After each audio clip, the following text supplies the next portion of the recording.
দিদি আমাদেরকে জড়িয়ে রেখে দিয়েছে আর ওরা এসে পিটে যাচ্ছে, আমাদের খুশি না। আরে ঘুমটা দিয়ে তারে আছে, হ্যাঁ শুনছেন না শোনেন না? কষ্ট হচ্ছে? হুজুর জলসায় এসে বলছিস কেন? হুজুর জলসায় এসে বলছেন কেন? কষ্ট হচ্ছে? তোর মমতাকে যে বলবে যে হজ হাউসের মধ্যে মদের বোতল রেখেছিলিস কেন? ও কাকে জিজ্ঞেস করবে? শুনছেন না শোনেন না?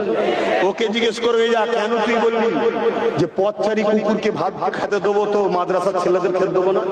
ওটাকে জিজ্ঞেস করবে। এই জানেন বলেছে, জানেন না জানেন? তারপরে আমাকে এসে বলবি যে ধর্মসভায় এ কথা বলছেন কেন? আমি জলসায় কি বলবো, নবীর মেম্বারে উঠে কি বলবো, এ জ্ঞান তুই আমায় দিচ্ছিস আর ওর রাজনীতির নামে আমার ধর্মকে মিটাবার ষড়যন্ত্র উপর চোখে জিজ্ঞেস করবি? তাহলে জানতে হবে তুই মুনাফিক। এই তোর কাছে আমার কথাটা ওর গায়ে বিরুদ্ধে হচ্ছে বলে তোর গায়ে লেগে গেল, আর ও যখন আমার দিনের বিরুদ্ধে বলছে তোর গায়ে লাগে, তুই মুনাফিক, তুই মুসলিম সমাজের জাতির কলঙ্ক। তোর জন্য জাহান্নামের আগুন কবরে অপেক্ষা করছে। হয়তো লোক না চিনে তোর জানাজাও পড়বে, কিন্তু তুই মরার পর আর রেহাই পাবি না। তোর একবার দিন কাঁদেনে, এই দিনের জন্য তোর রাসূলুল্লাহ কত মার খেয়েছে, এই দিনের জন্য পৃথিবীর উলামারা কত শহীদ হয়েছে, এই দিনের জন্য আজও পৃথিবী জুড়ে উলামারা কত কষ্ট করছে, এই দিনের জন্য আজও পৃথিবী জুড়ে কত উলামা হত্যা হচ্ছে।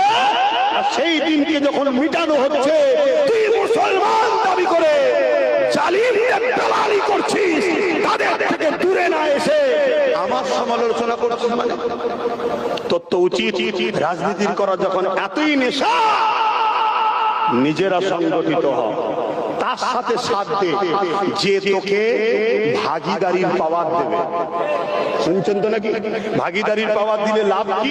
এই যে চেয়ারে বসে আছে, ধরেন কেউ আপনাকে একটা পায়া দিয়েছে, তিনটি হাত তার কাছে আছে, এই চেয়ারে ধরুন সেই বসে আছে, কিন্তু একটা পায়ার মালিক আপনি তো। শুনছেন? সে যদি এই চেয়ারে বসে বলে দিল্লি চলে যা, আপনার লাভটা কি হবে? আপনি তাকে যে বলবেন ওঠ, পাটা খুলে নেবেন, চেয়ার পড়ে যাবে, মানে সরকার পড়ে যাবে। কথা বুঝছেন না? বোঝেন না?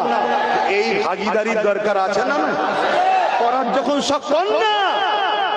কিন্তু আমার দিনের দুশ্মনী করে কেউ যদি মনে করে আমি সব করে নেবো, শোনো, সিদ্দিক আকবরের খুন, মুসাইলামাতুল কাজ্জাবের বিরুদ্ধে 10,000 যুবক সাহাবাকে নিয়ে, ইতিহাসটা একটু বলি।